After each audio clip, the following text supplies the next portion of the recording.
ఉండు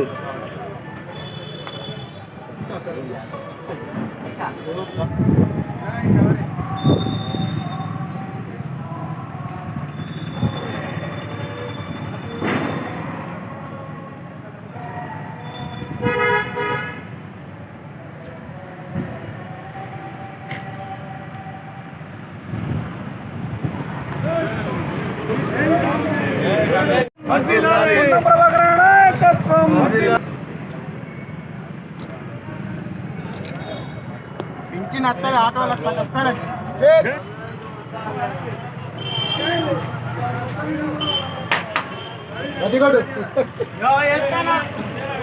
వేస్తానన్నా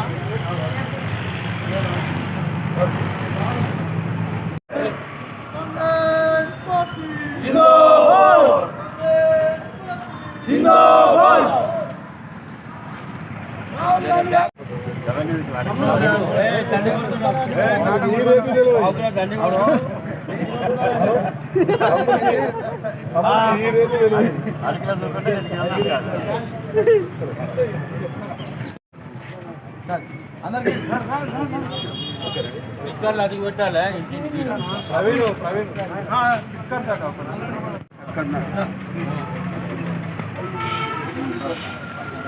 నాలుగో నంబర్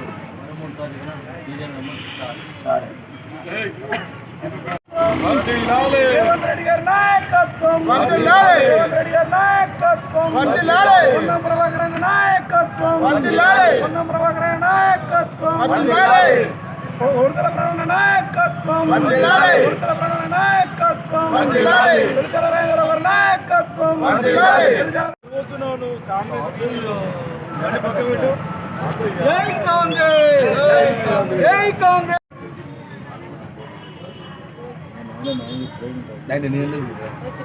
నలీం భాయ్ నమస్కారాలు. చేతి గుర్తుకే గుర్తుల గుర్తు ఉంచుకో గుర్తుల గుర్తు ఉంచుకో జై కాంగ్రెస్ జై కాంగ్రెస్ జై కాంగ్రెస్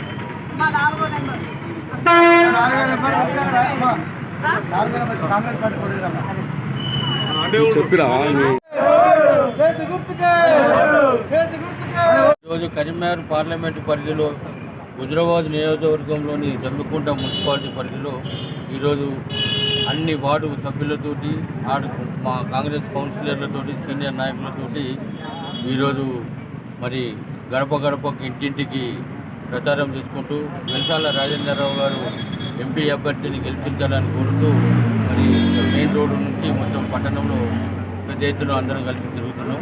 ముఖ్యంగా ప్రభుత్వం ఏదైతే కాంగ్రెస్ ప్రభుత్వం ఏర్పడినప్పుడు 6 గ్యారెంటీల స్కీమ్ తోటి ప్రభుత్వం రాకముందు 100 రోజుల్లో ముఖ్యమంత్రి గారు నెరవేర్చాలని చెప్పి తెలంగాణ ప్రజలకు హామీ ఇచ్చి అధికారంలో వచ్చిన తర్వాత 100 రోజుల్లోనే 5 గ్యారెంటీలు అమలుపరిచి ఇక్కడ దేశంలోనే ఎక్కలేని విధంగా నంబర్ 1 ముఖ్యమంత్రిగా ప్రజల మనిషిగా ప్రజల పాలన అందించాలనే ఉద్దేశంతో 5 గ్యారెంటీలను అమలుపరుస్తూ మరి మళ్ళా 15వ తారీఖు లోపు ఆగస్టు 15వ తారీఖు రోజు కంపల్సరీగా రైతాంగం ఎదురు చూస్తున్నటువంటి 2 లక్షల రుణమాఫీ కూడా చేస్తామని చెప్పి ముఖ్యమంత్రి గారు హామీ ఇవ్వడం జరిగింది.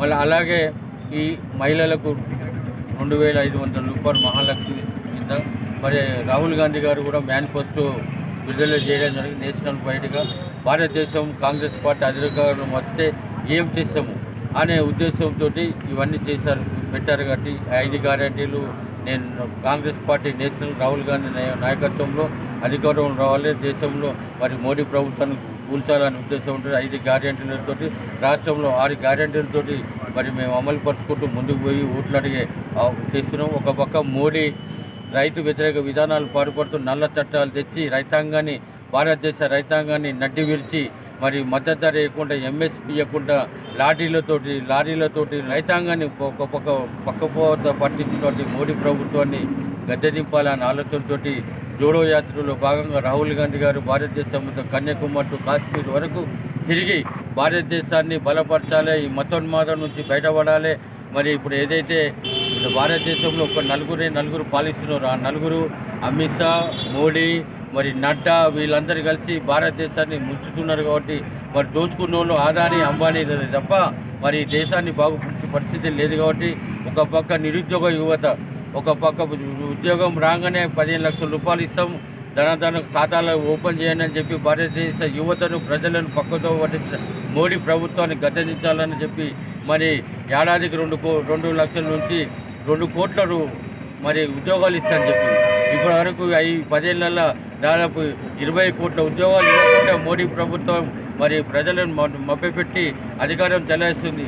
ఒక పక్క బ్లాక్మెయిల్ చేసుకుంటా ఈడీని మరి మొత్తం ఈడీని సిబిఐని ఉపయోగించుకొని ప్రతిపక్ష నాయకులను మరి బయటకు వెళ్ళకుండా కేసులు పెట్టుకుంటూ తిరుగుతున్న మోడీ ప్రభుత్వాన్ని గద్దెదించాలి.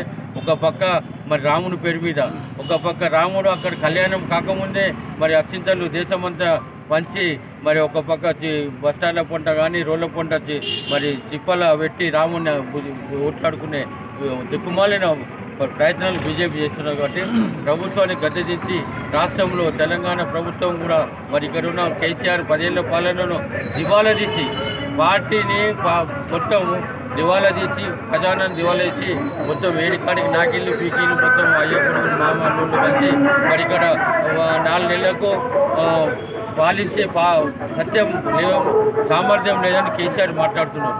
కాంగ్రెస్ పార్టీ 4 నెలలైంది, పాలించే సామర్థ్యం లేదు, మాకు మళ్ళా మేమే కూలగొట్టి మళ్ళా ఉప ఎన్నికల్లో లేకుంటే మళ్ళీ ప్రభుత్వంలో మేము వస్తామని చెప్పి మాయమాటని చెప్పి కేసీఆర్ ఇంకా 13 తారీఖు తర్వాత రాష్ట్రంలో బీఆర్ఎస్ పార్టీ అనేది ఉన్నది, ఒక సీటు తెలియదు. కాబట్టి మరి వినోద్ రావు అనేటనే ఎవరైతే కల్వకుంట్ల కుటుంబం కోట్లాది రూపాయలు దోచుకున్నారో, లక్షలాది కోట్ల దోచుకున్న కుటుంబంకు వత్తాసు పలికిన వినోద్ కుమార్ కోట్లాది కుంభకోణంలో ఆయన కూడా భాగస్వామి సంపాదించుకున్నాడు. వినోద్ కుమార్ అనేటి ఆయనే మొత్తం ఆ కన్స్ట్రక్షన్ పేరు మీద, కాంట్రాక్టర్ల పేరు మీద, బినామీ కంపెనీల పేరు మీద వాళ్ళ ప్రతిమ ఎస్టేట్స్, ప్రతిమ కంపెనీలే వేల కోట్ల రూపాయలు సంపాదించుకొని మరి ఇతర రాష్ట్రాలు వేలాది కోట్ల కాంట్రాక్టర్లు సంపాదించుకొని మరి ఒక ముఖ్యమంత్రి గారి పెట్టి కల్వకుంట్ల కుటుంబం చెప్పి వినోద్ రావు అనేట మనం ముందుకు వస్తున్నారు. వినోద్ రావు గారికి బీజేపీకి మరి వీళ్ళ ఓట్లెత్తే మురిగిపోయినట్టే. కాబట్టి ప్రజలారా ఈ ఉలవ నియోజకవర్గంలో జమ్మికుంట పట్టణంలో కాంగ్రెస్ పార్టీ అభ్యర్థికి ఇస్తేనే మరి సుస్థిరంగా పాలిస్తాడు. సెంటర్లో రాహుల్ గాంధీ ప్రధానమంత్రి అయ్యే అవకాశాలు మెండుగా ఉన్నాయి. కాబట్టి మీరందరూ మరి 13వ తారీఖు 4వ నంబర్ సీరియల్ను ఓటేసి వెల్సాల రాజేందర్ గారిని మరి బలపరచాల్సిందిగా విజ్ఞప్తి చేస్తారు. మరి ఎన్నికల ప్రచారంలో భాగంగా జమ్మికుంట పట్టణంలో మరి వార్డుల వారీగా ఇన్ఛార్జీలు, గౌరవ కౌన్సిలర్లు, కార్యకర్తలు, నాయకులు అందరి మరి కలుసుకొని ఈ పట్టణంలో ప్రచారం చేయడం జరుగుతుంది. నేను ప్రజలకు ఒకటే విజ్ఞప్తి చేస్తున్నా, మరి మనందరం తెలంగాణ రాకముందు మరి యొక్క సంపదను అంతా పరాయి వాళ్ళు, ఆంధ్ర వాళ్ళు దోసుకపోయిన సందర్భంలో మనం పోరాటం చేసి తెలంగాణ సాధించుకున్న తర్వాత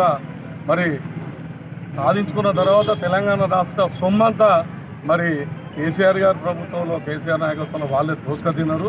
దాన్ని ప్రజలు వ్యతిరేకించి మరి ఈ రోజున తెలంగాణ ఇచ్చిన కాంగ్రెస్ పార్టీని అధికారంలోకి తీసుకొచ్చారు. మరి కాంగ్రెస్ పార్టీ ఆలోచన విధానం ఏంది? ఈ యొక్క తెలంగాణ రాష్ట్ర ఫలాలు పేద ప్రజలకు చెందాలి అనే ఉద్దేశంతో మరి 6 గ్యారంటీలు పెట్టడం జరిగింది. దాని అమలు కూడా చేయడం జరిగింది. ఉచిత బస్సే కావచ్చు, కరెంటు ఫ్రీనే కావచ్చు, సిలిండర్ కావచ్చు, తర్వాత మద్దతు రేటు కావచ్చు, అన్ని రకాలుగా ఈ పేద ప్రజలు సుఖంగా ఉండాలి, సంతోషంగా ఉండాలనే ఒక భావనతోని ఈ కాంగ్రెస్ ప్రభుత్వం ఏర్పడి ప్రజలకు సేవ చేస్తున్న సందర్భంలో నేను ప్రజలను ఒకటే కోరుతా ఉన్నా, గత పాలన ఎట్లా ఉంది, మరి కాంగ్రెస్ పార్టీ ఈ కొద్ది రోజుల్లో చేసిన పాలన ఎట్లా ఉందో బేరీజ్ వేసుకొని తప్పకుండా మీరు కరీంనగర్ పార్లమెంట్ అభ్యర్థిగా పోటీ చేస్తున్న వెలిచాల రాజేంద్రరావు గారి మరి వారికి తప్పకుండా ఓటేసి గెలిపిస్తే వారు సౌమ్యులు, మరి వాళ్ళు సేవాపరులు, వాళ్ళ తండ్రి 2 సార్లు ఎమ్మెల్యే, 1 సారి ఎమ్మెల్సీ. తప్పకుండా ఈ యొక్క కర్నూలు నియోజక పార్లమెంట్ పరిధిలో అభివృద్ధి కూడా చక్కగా చేస్తారు. దానికి గౌరవ మంత్రివర్యులు మరి పొన్నం ప్రభాకర్ గారు కూడా ప్రత్యేక శ్రద్ధ పెట్టి ఈ యొక్క నియోజకవర్గం కర్నూలు నియోజకవర్గాన్ని కూడా వారు ప్రచారం చేసి గెలవాలి అని చెప్పి మమ్మల్ని అందరినీ కూడా ఉత్తేజపరుస్తున్నాడు. మరి తప్పకుండా చేయి గుర్తుకు ఓటేసి గెలిపించాలని కోరుతూ మరి పొన్నం ప్రభాకర్ అన్న జన్మదిన శుభాకాంక్షలు తెలియజేస్తూ జై తెలంగాణ, జై కాంగ్రెస్. ఈరోజు కరీంనగర్ పార్లమెంట్ ఎన్నికల్లో భాగంగా ఈరోజు స్థానిక జమ్మగుంట పట్టణం నందు, హుజరాబాద్ నియోజకవర్గంలోని జమ్మగుంట పట్టణం నందు వాళ్ళ వార్డులకు సంబంధించిన ఇన్ఛార్జీలతో, అదేవిధంగా వార్డు ప్రజలతో, వార్డు కాంగ్రెస్ పార్టీ కార్యకర్తలందరితో కలిసి చాలా పెద్ద ఎత్తున ప్రచార కార్యక్రమం నిర్వహించడం జరుగుతుంది. ముఖ్యంగా దేశం పరిస్థితి చూసినట్లయితే 10 ఏళ్ళు బీజేపీ పాలనలో ఉంటూ ఇలా ప్రతి ఒక్కరికి, ఇలా యువకులకైతేనేమి, మహిళలకైతేనేమి, రైతులకైతేనేమి, శ్రమజీవులకైతేనేమి ఒక్కరికి కూడా న్యాయం చేయకుండా ఇవాళ మళ్ళీ ఎన్నికల్లో వచ్చినాయి కాబట్టి ఇలా మళ్ళీ రాముడి పేరుతో ఓట్లు అవ్వడం, ఇలాంటి కార్యక్రమాలకు ఇక్కడ ఉన్నటువంటి బండి సంజయ్ గారు ఈ కరీంనగర్ పార్లమెంట్ పరిధిలో ఏ ఒక్క అభివృద్ధి కార్యక్రమానికి కనీసం ఆయన పనిచేయనటువంటి వ్యక్తి, ఆయనకు సంబంధించిన నిధులు ఉన్నప్పటికీ ఆ నిధులను కూడా ఖర్చు చేయలేనటువంటి వ్యక్తి మన బండి సంజయ్ గారు. అదేవిధంగా గతంలో పార్లమెంట్ సభ్యులుగా ఉన్నటువంటి మన వినోద్ కుమార్ కూడా ఈ ప్రాంతానికో లేకపోతే పార్లమెంట్ పరిధిలో ఏం చేసింది ఏం లేదు. వాళ్ళ యొక్క వ్యాపారాల్లో వాళ్ళ యొక్క అభివృద్ధి కోసమే పనిచేసిన తప్పితే ప్రజలకు ఈ ఇక్కడ ఉన్నటువంటి ప్రాంతాలకు పనిచేసినటువంటి అభివృద్ధికి పాల్పడినటువంటి కార్యక్రమాలు లేవు.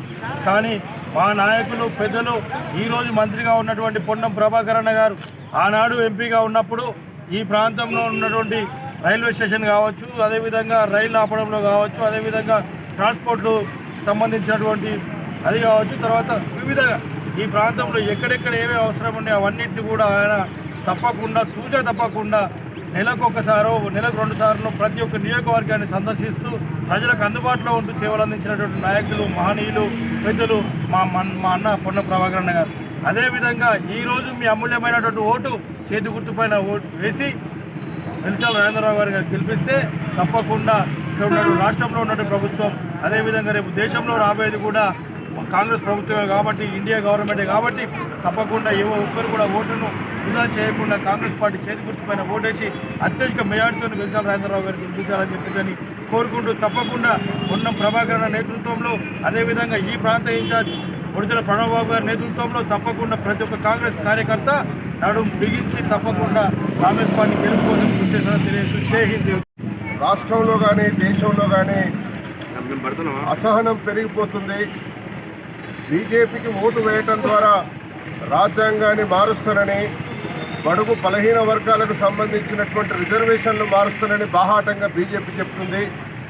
ఆ నిర్ణయానికి, బీజేపీ వ్యాఖ్యలకు వ్యతిరేకంగా రాష్ట్రంలో ఉన్నటువంటి, దేశంలో ఉన్నటువంటి ప్రజలంతా నినదిస్తూ ఉన్నారు.